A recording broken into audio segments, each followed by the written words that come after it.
오늘 우리에게 주시는 그 하나님의 말씀은 베드로전서 5장 1절에서 6절의 말씀입니다. 베드로전서 5장 1절에서 6절 이 말씀을 저와 여러분이 함께 봉독하도록 하겠습니다.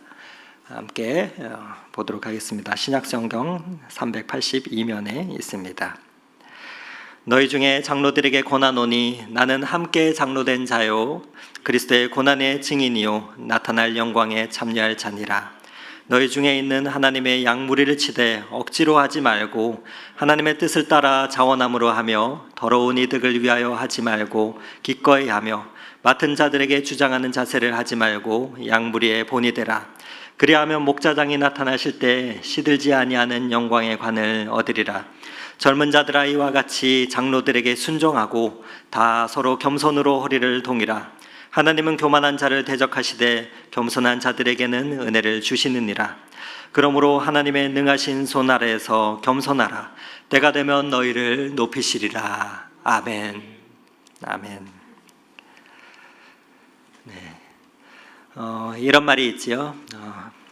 아픈 만큼 성장한다라는 말이 있습니다. 이 말은 우리가 살아가는 동안 경험하는 그 고난을 통해서 한 단계 성숙한 인간으로 거듭난다는 그러한 의미일 것입니다. 자녀를 키우다 보면은 그 부모의 입장에서는 자라나는 이 아이가 자라면서 하나도 아프지 아니하고 다치지 아니하고 그렇게 잘 자랐으면 좋겠다 하는 그 마음이 있습니다. 하지만 태어나서부터 어렸을 때부터 조금씩 맞게 되는 여러 수많은 예방 접종이나 또 살아가면서 겪게 되는 여러 일련의 과정들을 통해서 그 순간순간 그 과정들은 어떠한 면에서는 우리에게 또 성장통을 주기도 하고 그 성장통을 통해서 자라기도 합니다. 특히 아이를 키우다 보면은 응급실에 가야 되는 경우가 참 많은 것 같습니다. 저희 집에는 아들이 둘이 있는데요. 첫째는 태어나자마자 응급실에 가더니만 또 얼마 전에 또 한밤중에 놀다가 사고가 나서 또 응급실로 달려갔던 적이 있습니다. 한밤중에 병원을 가서 처치를 다 받고 그러고 이제 나오니까 그 다음날 새벽동이 트는 것을 봤던 그러한 경험을 했는데요. 이 자리에 계신 우리 성도님들 여러분께서도 아마 장성한 자녀들이 있으실 터이고 이미 손주들을 보신 분들도 계시지요.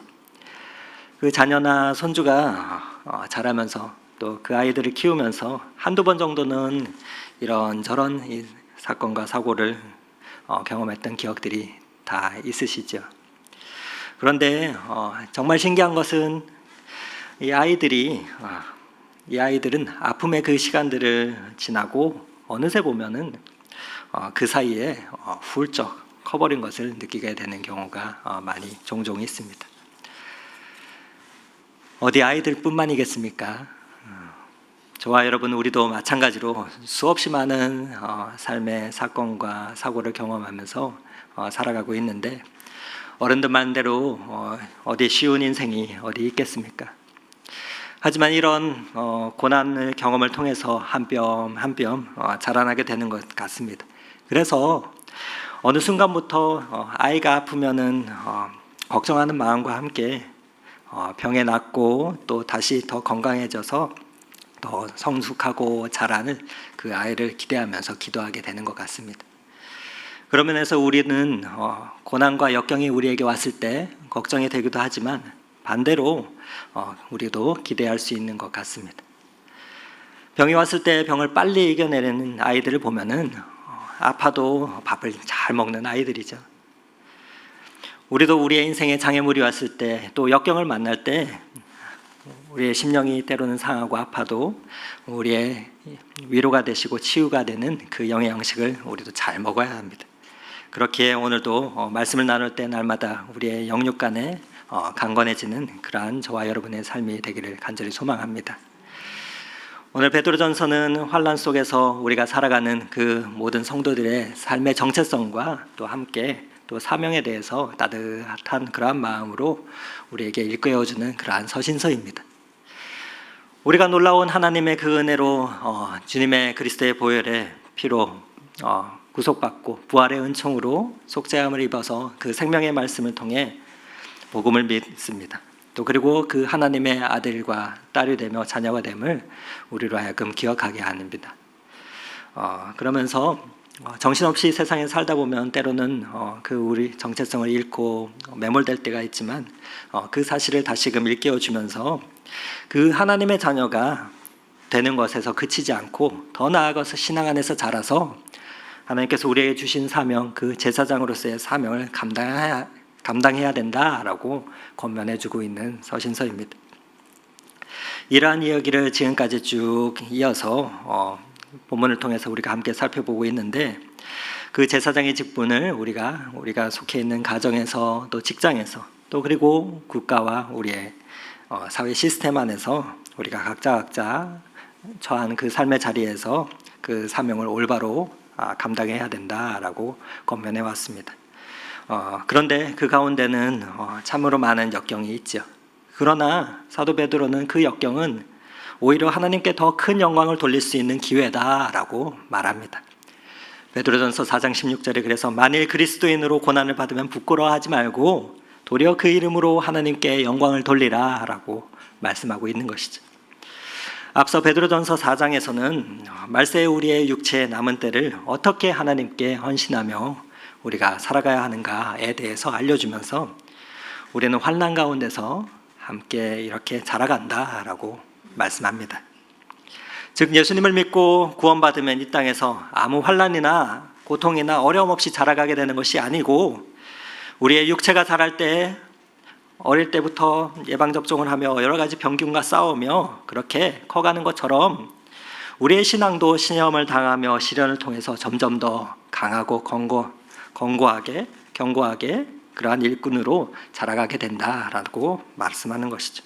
그러면서 오늘 이어지는 5장에서는 이제 들어 베드로전서의 결론적인 내용으로 말씀합니다. 지금까지는 개인적인 제사장으로서의 그 개인의 사명에 대해서 말씀했다면 이제 그러한 개인들이 모인 공동체인 그 교회적인 사명을 강조하면서 권면하고 있습니다. 여러분, 교회가 무엇입니까? 교회는 건물이 아니지요. 교회는 성도의 모임입니다. 우리가 모여서 지금 있는 이곳은 예배당이라 부릅니다. 구원받은 백성, 곧 하나님께로부터 죄로부터 부름받아 불려주심을 받은 구원받은 그 하나님의 성도들이 백성들이 모인 곳이 교회입니다. 그래서 교회를 그리스도의 몸이라고 말하며 성도는 그리스도의 지체다라고 말합니다. 성경에서는 에클레시아라는 표현으로 헬라어로 사용하는데 그 말의 뜻은 부름받은 자들의 모임이라는 말입니다.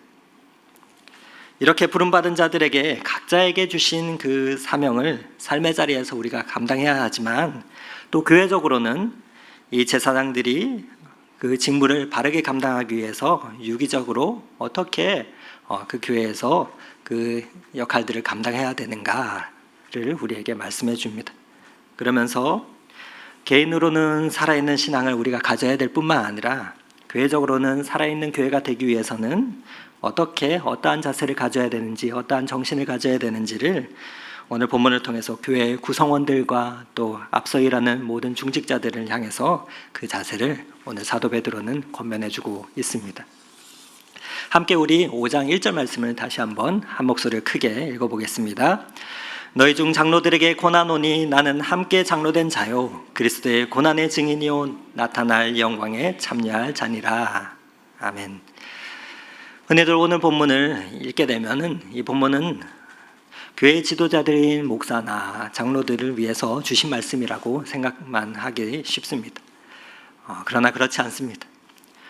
모든 성도들에게 권하는 그러한 말씀입니다.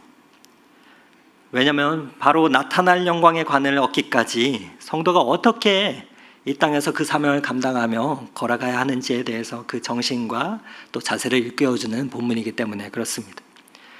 우리가 읽은 개역개정의 이 성경에는 번역되어 있지는 않지만 원문에는 이 5장 1절 말씀은 그러므로라는 단어로 시작합니다. 바로 이전까지의 모든 내용을 논리적으로 다루고 있으면서 그러므로 그렇기 때문에 너희들은 즉 고난 가운데 있는 성도는 주님 다시 오실 때까지 그 영광의 면류관을 얻기까지 어떠한 자세로 살아가야 하는가라고 그 자세를 알려줍니다. 먼저 베드로는 함께 장로된 자요라고 말하면서 그 따스한 권면의 말씀을 우리에게 주고 있는데요. 이것은 우리가 대단하다 생각하는 그 믿음의 사도 베드로가 아니라 나 자신도 특별한 사람이 아니고 하나님이 세운 하나님의 일꾼에 불과하다는 그 말을 하면서 우리에게 그러니 너희도 할 수 있어 라고 하며 권면하고 있는 것입니다. 오늘 본문은 가장 먼저 특별히 교회를 섬기는 자들을 향해서 리더십을 향해서 이렇게 그러면서 이어서 고백합니다. 그리스도의 고난의 증인이 되어야 한다라고 말합니다. 사람들은 신앙생활을 할 때 어려움이나 고난이 없기를 바랍니다. 앞에서 일하는 교회의 지도자들도 저에게도 그런 마음이 있습니다. 나의 삶뿐만 아니라 또한 우리 교회에 속한 모든 성도님들의 삶이 평안하기를 매일같이 기도하고 또 구하지요. 그러나 사도 베드로는 이 교회의 지도자들은 그리스도에 대한 그 고난을 두려워하지 말아야 한다라고 말하면서 그리스도 때문에 고난받으며 또한 더 나아가서 고난의 증인이 되어야 된다라고 말을 합니다. 사도 베드로가 이 증인으로서의 자신의 정체성을 어떻게 정의하느냐, 바로 고난의 증인으로 정의하며 말을 하고 있는 것이죠. 그는 수많은 예수님의 증인으로서의 사건들을 경험했던 사람이었습니다. 부활의 증인이요, 또 수많은 예수님을 3년 동안 따라다니면서 행하셨던 그 기적들을 목도하며 경험했던 증인이었습니다. 또 그리고 예수님께서 변모산에서 올라가셨을 때 그 모습들을 실제로 봤던 사람입니다.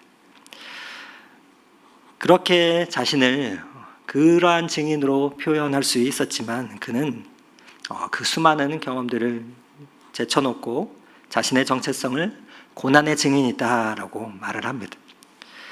이는 작은 것 같지만 큰 차이를 만듭니다. 바로 우리가 복음을 증거할 때 무엇을 전해야 하는가를 알려주고 있는 것입니다. 우리가 예수님을 믿어 이렇게 성공했다, 이렇게 잘 됐다, 그러한 것들이 아니라 나의 연약함에도 불구하고 나의 아픔에도 불구하고 나에게 이러한 고난이 있음에도 불구하고 내가 주님을 만나서 이렇게 살아나게 됐다 하는 그 복음을 전하도록 합니다. 그리스도께서 어떻게 우리를 위해서 죽으시고 그 사셨는지를 증거해야 하는 증인이라 말합니다. 이 증인이란 말은 그리스도의 그 고난의 자체를 따르는 자라는 말이기도 합니다. 그러한 면에서 모든 성도는 그리스도의 고난의 증인이지.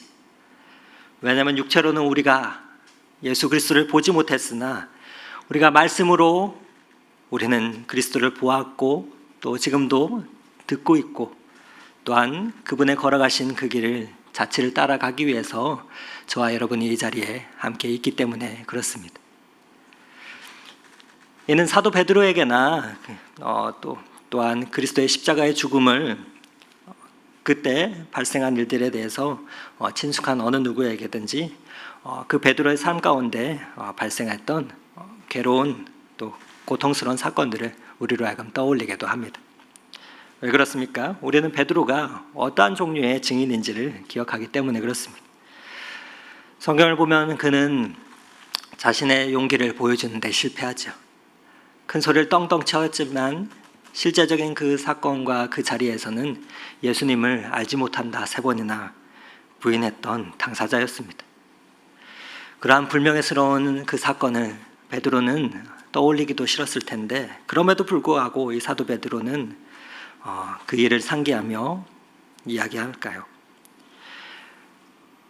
자신의 쓰라린 그 기억과 경험들, 그 아픔의 자리에서 그 비통의 죄악에서조차도 회복은 예수 그리스도와 함께할 때만 가능하다라는 것을 우리에게 알려주기 위해서입니다.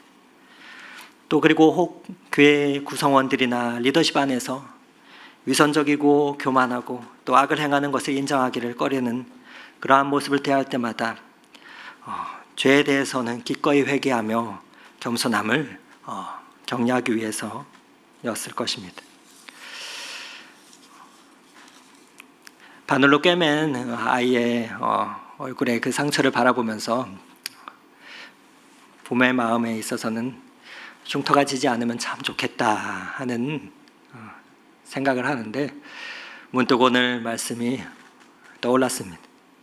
사고나 나의 실수로 겪게 되는 그 일상의 상처도 이렇게 안타깝고 아픈데, 그 상처가 예수님을 믿는다는 이유로 받는 고난으로 인한 상처라면 어떠할까? 성경은 우리를 고난의 증인이라 말씀하시는데, 나타날 영광에 참여할 때 그 영광의 관을 얻기까지 나에게는 그러한 복음의 흔적들이 있는가? 과연 사도 베드로와 같은 믿음의 이 선배들과 같은 그런 흔적들이 나에게 있는가? 되물으니 조금은 마음이 무거워졌습니다. 여러분들은 어떠신지요? 여러분들의 삶 가운데 예수 그리스도로 인한 그 고난의 흔적들이 있으신지요? 우리가 그리스도인이 된다는 것은 삶에 예수 그리스도로 인한 고난의 흔적을 남기는 것입니다. 왜냐하면 그 상처와 그 흔적들이 하나님 나라의 면류관이요 또 훈장이 되기 때문에 그렇습니다. 그렇기에 우리 그리스도인들은 고난의 증인이죠. 그리스도께서 하나님의 사랑과 또 하나님의 그 은혜를 증거하기 위해서 십자가를 지시고 죽으시고 부활하셨으니 우리도 그 사랑을 그렇게 증거하며 살아야 합니다. 그래서 때로는 우리의 자신의 고집을 버리기도 하고, 우리 자신의 모든 자존심을 내려놓기도 하고, 때로는 명예심까지도 죽여야 할 때도 있습니다. 그리고 그리스도를 증거하기 위해서, 드러나기 위해서 우리 자신이 희생하게 될 때도 있지만, 그때가 바로 복음을 위해서 고난의 증인이 되는 그 순간들이죠. 그럴 때 나타날 영광에 참여할 자로 이렇게 장차 주님이 오실 때 그 놀라운 영광에 우리가 참여하게 되는 그 놀라운 은혜를 입게 되는 것입니다. 1절은 이러한 목자로서의 그 정신을 우리에게 알려줍니다. 그러면서 이어지는 2절 말씀은 이러한 정신을 가지고 믿음의 공동체를 섬길 때 어떠한 자세를 가지고 너희가 나아가야 하는가에 대해서 하나하나 알려주시는데요. 우리 2절 말씀을 함께 읽도록 하겠습니다. 너희 중에 있는 하나님의 양무리를 치되 억지로 하지 말고 하나님의 뜻을 따라 자원함으로 하며 더러운 이득을 위하여 하지 말고 기꺼이 하며. 바로 우리가 고난의 증인으로 살아갈 때 어떠한 자세를 가져야 하는가를 오늘 사도 베드로는 말씀을 통해서 세 가지로 권면을 합니다. 그 첫째가 무엇인가? 가장 먼저 고난의 증인으로 살아 하나님의 영광의 관을 얻기까지 잊지 말아야 할 우리의 삶의 자세는 바로 자원함입니다.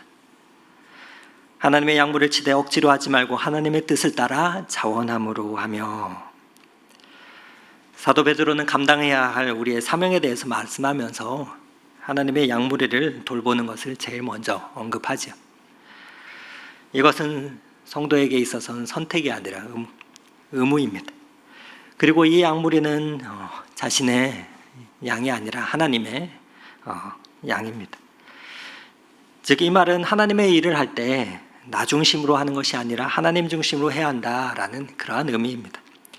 그러나 오늘날에는 자신의 기준으로 자기 중심으로 그 하나님의 일을 하는 사람도 많이 있습니다. 하나님을 사랑하는 마음으로 섬겨야 하는데 어떻게 섬겨야 하는가? 바로 고난의 증인은 이 양들을 위해서 예수님께서 십자가를 지시고 죽으시고 살아나셨으니 그 양을 칠 때 부득이함으로 하지 말고 정말 마음에서 우러나는 그 마음으로 맡겨주신 그 양들을 돌봐야 한다라고 권면하고 있죠. 하나님이 말씀하시는 이 자원하는 마음은 무엇일까요? 그리고 이 자원하는 마음을 가장 먼저 우리에게 원하시는 이유는 무엇일까요? 바로 사랑 때문입니다. 우리를 사랑하시기 때문에 자원하는 마음을 원하시는 것이죠. 요한복음 21장에 예수님은 사도 베드로에게 이렇게 물으시죠. 내가 나를 사랑하느냐? 내가 나를 사랑하느냐? 계속 물으시면서 그때마다 내 양을 먹이라, 내 양을 치라, 내 양을 먹이라 라고 말씀하십니다. 주님을 사랑하는 마음이 있어야 그 주님의 공동체인 주님의 양들을 사랑할 수 있기 때문입니다.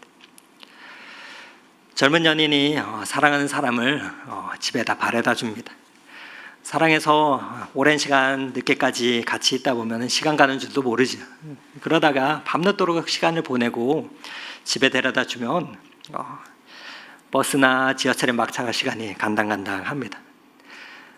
그 막차를 타고 돌아오기도 하고 때로는 막차를 놓쳐서 늦게나 고생하며 집에 돌아올 때도 있지만 전혀 힘이 들지가 않습니다. 오히려 기쁨이 샘솟지요. 그러한 경험을 여러분들 하신 적이 있습니까? 기억이 나시는지요? 왜 그렇습니까? 사랑하기 때문이죠. 사랑하기 때문에 그렇습니다. 저는 지금은 하라고 하면 하라고 해도 못할 것 같습니다. 그런데 그때는 어떻게 그렇게 했는지 모르겠어요. 선한 목자는 양들을 위해서 목숨을 버린다고 했는데 이는 양이 목자보다 가치 있어서 버리는 것이 아니고 그 양을 사랑하기 때문입니다. 그렇게 예수님께서 자신을 가리켜서 나는 선한 목자라, 선한 목자는 양들을 위해서 목숨을 버린다 라고 말씀합니다. 아픈 아이를 보며 부모님들은 이런 마음을 가지게 되죠. 내가 대신 아프면 좋겠다 하는 마음이 절로 듭니다. 사랑하기 때문입니다. 하나님은 우리를 로봇으로 만드시지 않으셨습니다. 하나님은 우리 인간에게 자유의지를 주셨습니다. 우리를 동물처럼 창조하지 않으셨습니다. 그래서 자유의지를 가진 인간은 하나님과 충심 어린 인격적인 관계를 맺을 수 있습니다. 물론 그 자유의지를 가지고 하나님을 거역할 위험이 있지만 그럼에도 불구하고 하나님은 우리에게 자유를 부여하시며 우리의 인격을 존중해 주셨습니다. 이 자유를 통해서 우리는 사랑이신 그 하나님의 성품을 깊이 깨달아 알 수 있기 때문입니다. 사랑에서 움직이는 섬김에는 자유가 있습니다. 그러나 공포나 두려움은 우리를 구속합니다. 물리적이든 영적이든 어떠한 측면에서든 우리를 결박하고 구속합니다. 하나님을 닮아가기 원하는 그리스도의 몸된 교회는 그래서 그 사랑의 원리에서 세워져 가야 합니다. 누군가를 섬긴다는 것은 사실 엄청난 사랑의 에너지를 요구합니다. 하나님은 당신의 백성들이 사랑으로 그 하나님의 일에 동력하기를 원하시죠.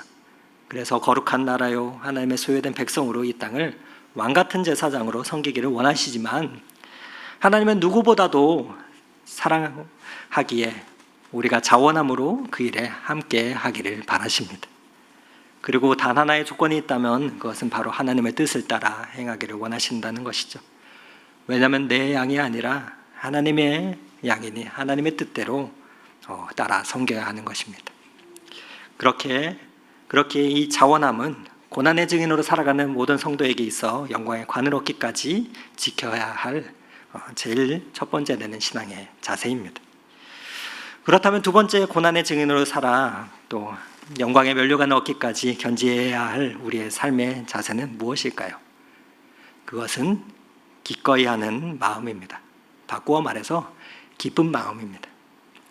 기쁜 마음으로 그 일들을 행하고 섬기는 것입니다. 방금 살펴봤던 우리 자원함이라는 이 단어는 우리의 의지적인 결정에 초점을 맞춘 것이라고 한다면 두 번째 이어지는 우리의 신앙의 자세의 단어인 이 기꺼이라는 단어는 우리의 내적인 동기에 더 초점을 맞춘 것이라 말할 수 있습니다. 사실 이 두 가지는 연결되어 있죠. 자원하는 마음이 기쁜 마음, 자원하는 마음으로 행할 때 기쁜 마음이 따라옵니다. 우리 2절 말씀 하반절에 보면은 더러운 이득을 위하여 하지 말고 기꺼이 하며 라고 계속해서 이어지는데 사꾼은 양을 잡아먹지요. 양털에만 관심이 있기 때문에 그렇습니다. 양에게는 관심이 없으면 참된 목자가 아니죠. 그래서 양들을 돌볼 때 이들을 향해서 더러운 이득을 위하여 하지 말고 라고 사도 베드로는 경고하고 있습니다. 성경은 우리의 모든 것이 하나님의 것임을 고백하며 또 하나님께서 우리에게 주신 것을 스스로 나누는 그 사랑의 통로요 축복의 유통자로 살도록 우리를 부르셨습니다. 이 땅은 인간의 탐욕으로 인해서 끊임없이 사실 문제가 발생합니다. 그러나 성경은 우리로 하여금 자원하여서 나누도록 하십니다. 그러면서 그 나눔을 통해서 하늘의 기쁨을 우리로 누리게 하십니다. 성경을 보면 이를 초대교회 성도들은 기꺼운 마음으로 성도와 교회를 섬기며 경험했던 것을 보게 됩니다. 사도행전 4장 32절의 말씀입니다. 믿는 무리가 한 마음과 한 뜻이 되어 모든 물건을 서로 통용하고 자기 재물을 조금이라도 자기 것이라 하는 이가 하나도 없더라 하며 이 말에 계속해서 이어지는 내용들을 보면 참으로 놀라운 것은 얼마나 기꺼운 마음으로 섬겼기에 이런 표현들을 하는지요. 33절과 34절, 35절에 이어지는 말씀은 사도들이 그 큰 권능으로 주 예수의 부활을 증언하니 우리가 큰 은혜를 받아 그 중에 가난한 사람이 없으니 이는 밭과 집이 있는 자는 팔아 그 판 것을 값을 가져다가 사도들의 발 앞에 두매 그들이 각 사람의 필요를 따라 나누어 줌이라 라고 말합니다. 성경은 하나님께서 우리에게 주신 것을 스스로 나누는 그 사랑의 채널이요 또 사랑의 통로가 되게 하셨습니다. 하나님께서 나를 사랑하여 이토록 많은 지식을 나에게 맡겼고 또 물질을 주셨고 또 건강을 주신 것은 그것을 나눔으로써 나를 통해서 이 땅에 하나님의 사랑을 전해주라 라는 것입니다. 하나님은 역사하시되 인생을 통해서 역사하기 원하십니다. 성도를 통해서 일하기 원하십니다. 하나님이 직접적으로 간섭하시는 것을 우리는 이적이라 표현하죠. 그러나 이적은 많지가 않습니다. 때론 특별할 때, 그것이 필요할 때 하나님께서 우리에게도 이적을 보여주십니다. 경험케 하십니다. 그러나 일반적으로는 주님의 백성을 통해서 이 땅 가운데 그 일들이 일어나기를 간절히 소망합니다. 그렇게 하도록 하십니다. 그러면서 그 기쁨을 우리로 경험케 하시는 것입니다. 신앙을 믿음을 잘 먹고 잘 사는 그러한 수단으로 사용하면 평생 그 안에는 기쁨이 없습니다. 일명 보리떡 신앙이죠. 그러나 그 보리떡이 없어지면은 다시금 실망하게 됩니다. 혹 원하는 것을 얻었을 때는 그 순간의 기쁨을 누릴 수 있을지 모르지만 참된 기쁨을 누릴 수가 없습니다. 기꺼이 함에 여기서 사용된 이 표현은 성경에서 오늘 본문에 딱 한 번 나옵니다. 프로디미오스라는 헬라어 단어를 쓰는데 여기에는 자발적으로 열심히 또한 너그러이 아낌없이라는 그 뜻을 내포하고 있습니다. 사도 베드로가 왜 이런 표현을 썼을까요? 이는 그가 섬겼던 그 예루살렘 교회를 섬기며 말로 다 할 수 없이 표현할 수 없는 그 하늘의 기쁨을 경험해 보았기 때문에 이런 말을 할 수 있는 것이 아닌가 생각됩니다. 사도행전의 그 초대교회와 같이 내게 주신 그 은혜에 감격하여서 날마다 봉사하고 또 감사하며 기꺼이 아낌없이 교회를 섬겨서 그 하늘의 기쁨을 우리가 날마다 경험하는 저와 여러분 우리 높은 뜻 덕소교회가 되기를 간절히 소망합니다. 그렇게 기꺼운 마음은 영광의 관을 얻기까지 우리 성도님들이 모두가 지켜야 할 그 신앙의 자세인 것입니다. 우리 그렇다면 세 번째 고난의 증인으로 살아갈 때 잃지 말아야 할 우리의 삶의 자세가 무엇일까요? 우리 3절 말씀을 함께 읽도록 하겠습니다. 맡은 자들에게 주장하는 자세를 하지 말고 양무리의 본이 되라. 네, 바로 본이 되라라는 것이죠. 그리스도를 닮는 것입니다. 이 말은 우리 모두가 알고 있지만 참으로 쉽지 않은 것 같습니다. 그러나 자원하는 마음으로 기꺼이 하는 모습을 통해서 그 은혜를 받을 때 사람들은 감동을 받죠. 그러면서 이런 마음이 듭니다. 나도 저렇게 살고 싶다 하는 그 마음이 듭니다. 그것이 바로 본이 된다는 것입니다. 앞서 자원함은 우리의 의지적인 결정에 초점을 맞춰져 있는 것이라면 두 번째 기꺼이는 우리의 내적 동기에 초점을 맞춘 것이라 한다면 이어지는 이 세 번째 본이 된다는 것은 우리의 이 내적 동기를 외적인 행동으로 옮겨가는 것입니다. 한동안 오랫동안 한국교회가 하도 예수님의 모습을 닮아가며 예수님의 제자로 살아야 한다 하며 제자 훈련에 그 제자도를 강조하다 보니까 상대적으로 약해진 것이 있는데 그것은 주님의 하나님의 자녀됨이 아닌가 하는 생각을 하게 됩니다. 그런데 이 자녀됨은 삶을 통해서만 전달이 됩니다. 전해집니다. 우리 자녀들을 바라보면은 그 부모의 모습을 보며 보통 그대로 따라하며 배우는 것을 우리가 보지요. 예전에 섬겼던 교회 한 장로님의 이야기가 기억이 납니다. 한 번은 이분께서 자신의 자녀에게 아들이 하나 외아들이 있는데 그 아들에게 그 아들 이야기를 하시면서 자신의 자녀에게 그 신앙과 또 말씀과 그러한 자세들을 간절히 전해주고 물려주고 싶었는데 어떻게 해야 될까 고민하다가 행하면서 경험했던 것들을 간증했던 그 기억이 납니다. 자녀에게 하나님 말씀을 보는 법, 또 큐티를 가르쳐주기 위해서 항상 그래서 자녀가 보는 앞에서 또 항상 큐티하는 모습을 보였다고 합니다. 때로는 사실 장로님이라고 할지라도 그 신앙의 페이스를 날마다 유지하는 것이 참으로 쉽지는 않았지만 그래도 끝까지 항상 말씀 앞에 서 있고자 했었던 그 모습을 보여주었을 때 오랜 시간이 지나자 그 아들이 가까이 다가와서 자신이 보았던 그 말씀의 그 성경과 큐티책을 뒤적거리고 이제는 조금 더 장성하여서 자신 스스로 그 말씀을 묵상하는 모습을 보며 또 나아가서는 더 자라서는 함께 그 말씀에 받았던 은혜들을 나누는 게 되었다는 그 간증을 들을 때 오랜 시간 기다리고 참고 기다리며 이 본이 되는 모습을 보였구나 하는 생각들을 하게 됩니다. 이처럼 본이 된다는 말은 사실 먼저 순종한다는 말이기도 합니다. 성경에는 최고의 본이 되시는 그 모습을 보여준 분이 계시죠. 바로 우리 예수님이십니다. 십자가에서 나의 원대로 마옵시고 아버지의 뜻대로 하옵소서 라고 부르짖으며 자원함과 기꺼이 그 길을 걸어가셨습니다. 그 믿음의 공동체를 섬기며 할 때 지배하거나 주장하는 자세가 아니라 본이 되는 것이 먼저다라고 그래서 사도 베드로는 말합니다. 그러면서 그 본이 되신 예수님을 기억하며 우리에게 권면하고 있는 것이죠. 고난의 증인으로 삶을 살아가는 공동체인 교회에서의 이 지도력은 그렇게 다른 사람을 지배하려는 권력욕이나 또는 그 권세를 사용하기를 기뻐하며 그 힘을 증가시키거나 보존하고 혹 과시하려는 그러한 주장하는 것으로 세워질 수가 없습니다. 또한 학문적으로 탁월함이나 또는 행정력이나 혹은 재정적인 능력이 있다고 해서 자동적으로 부여되는 것도 아닙니다.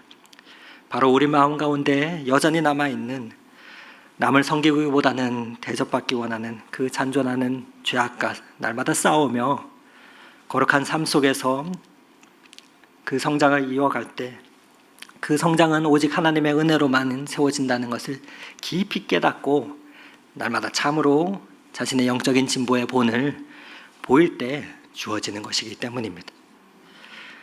보이지 않는 하나님을 우리가 이해하고 섬긴다 해도 실제로는 사실 섬기기 어렵습니다.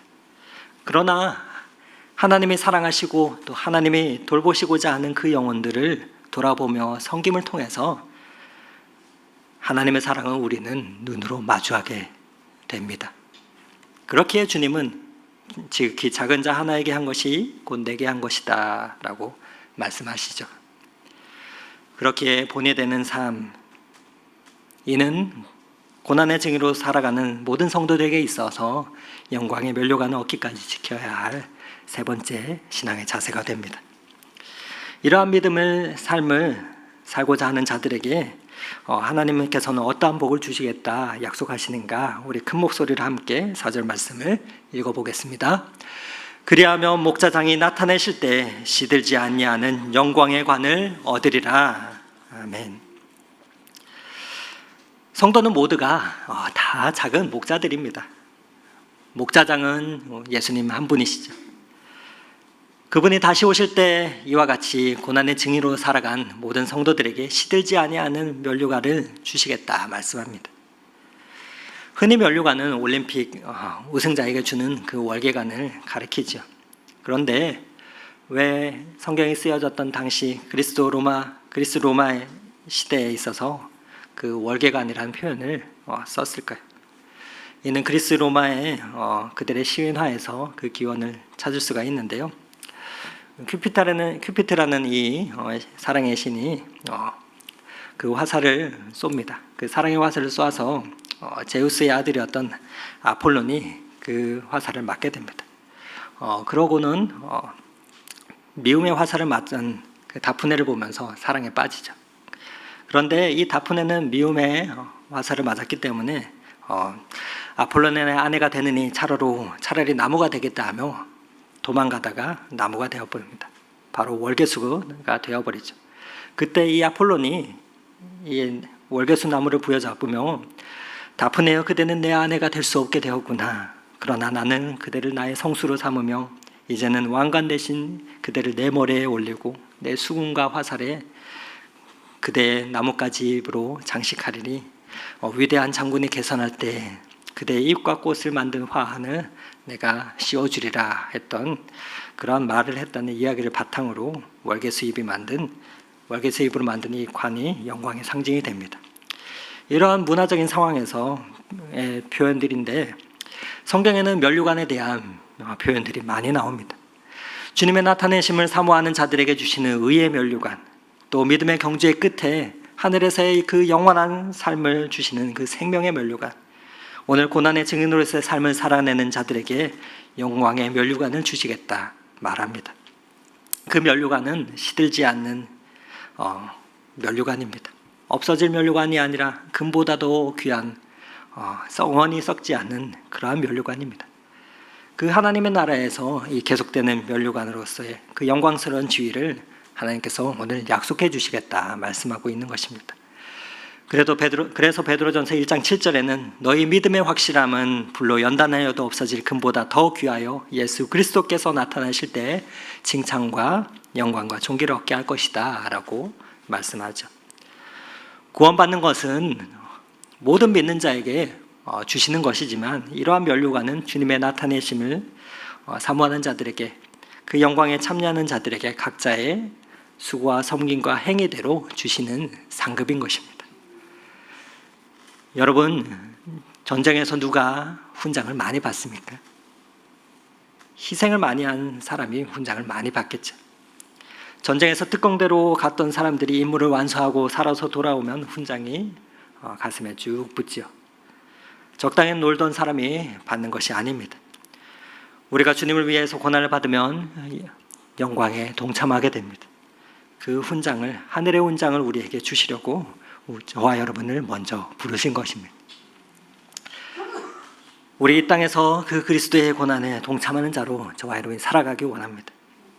주님과 복음을 위해서, 또 하나님의 말씀에 순종하기 위해, 또 은혜를 증거하기 위해서 우리가 희생하고 고난을 당하는 것은 놀라운 가치가 있는 것임을 깨닫는 저와 여러분이 되기를 원합니다.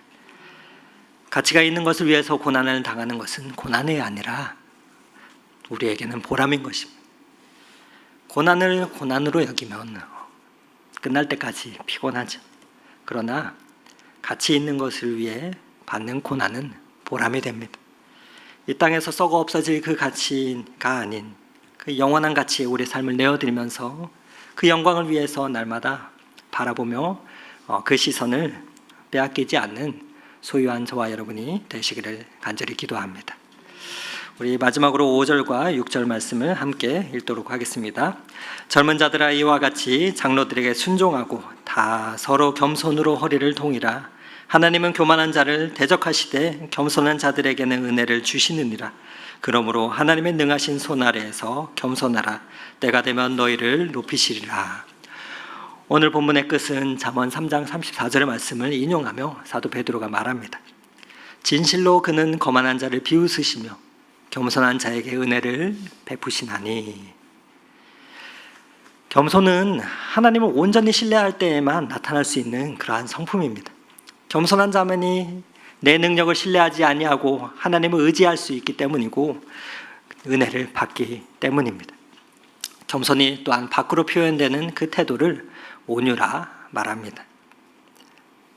빌립보서의 표현처럼 겸손은 마음을 낮춰서 남을 나보다 낮게 여기는 그러한 마음이죠. 그렇기에 온유는 약함을 의미하는 것이 아니라 그리스도 안에서의 강함을 말합니다. 그래서 고난의 증인으로서 함께 나타날 영광에 참여할 모든 성도들이 젊은이나 노인이나 서로가 모두 다 겸손의 허리띠를 매라라고 권면하고 있습니다. 즉 하나님의 권능의 팔 아래 거하며 날마다 자원함으로 기꺼이 우리에게 주신 것들로 주님의 몸된 교회를 섬기며 나아갈 때, 또 그렇게 그리스도의 모습을 본받아서 닮아가는 그 삶을 사려고 애쓰다가 때로는 고난을 당해도 우리에게 주님은 다시 오실 그날 말할 수 없는 빛난 영광의 관을 우리에게 씌워주시며 당신의 얼굴을 비춰주시겠다 말씀합니다. 먼저 그 길을 묵묵히 걸으며 오늘도 삶으로 신앙의 본을 보이며 예배의 자리를 지키시는 우리 성도님들을 주님의 이름으로 축복합니다. 끝까지 그 길을 잘 완주할 수 있도록 우리 서로가 돌아보면서 격려하고 위로하며 모두가 이 겸손의 띠를 띠며 그리스도를 닮아 본이 되는 그 교회가 이곳 높은 듯 덕소교회가 되기를 간절히 원합니다. 저와 여러분의 인생이 그리스도를 닮은 그 한편의 설교가 되면 참으로 좋겠습니다. 이 땅에 그러한 믿음의 간증을 이어가는 그러한 아름다운 교회, 아름다운 성도가 되시기를 간절히 이 말씀 의지하여서 권면을 드립니다.